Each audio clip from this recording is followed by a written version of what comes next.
আপনি বলতে চাচ্ছেন আপনি যৌতুকের বিপক্ষে? হ্যাঁ, আসলে এই যে যারা যৌতুক দেয় এবং নেয় এটার আমি একদম বিপক্ষে। এবং তাছাড়া ধরেন যেই বাবা তার মেয়েকে যৌতুক দিয়ে বিয়ে দেয় এবং যেই ছেলে যৌতুক নিয়ে বিয়ে করে তাদের বিরুদ্ধে আমি আসলে কোনো কথাই বলতে চাই না। কিন্তু তবে ধরেন প্রতিটা বাবার কাছে কিন্তু তার মেয়ের একটা রাজকন্যা, মানে বাংলায় যেটার বলে পাপা কি পানি। ধরেন এখন তার মেয়ের সে যদি ভালোবাসে একটা ফ্রিজ গিফট করে, তো ওই ফ্রিজের ঠান্ডা পানি কে খাবে? তার মেয়ে খাবে, আমি তো খাবো না ভাই, আমি থাকি সারাদিন অফিসে। এখন ধরেন তার মেয়ের সে আরেকটু বেশি ভালোবাসে একটা এসি গিফট করলো, তো এসি ঠান্ডা বাতাস কে খাবে আপু? আপনিই বলেন। তার মেয়ে খাবে। সারাদিন বাসায় কে থাকে? তার মেয়ে। আমি থাকি সারাদিন অফিসে। এখন ধরেন তার মেয়ে ঢাকা শহরে থাকে, চলতে ফিরতে তাদের অসুবিধা হইতেছে।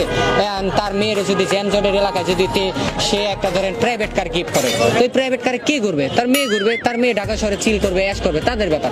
আমার কি ভাই, আমি তো সারাদিন থাকি অফিসে। এখন ধরেন তার মেয়ের যদি না রে, আমার মেয়ে এবং মেয়ের জামাই ঢাকা শহরে থাকে, ভাড়া থাকতে তার কষ্ট হইতেছে, ভাড়া দেয় প্রতি মাসে।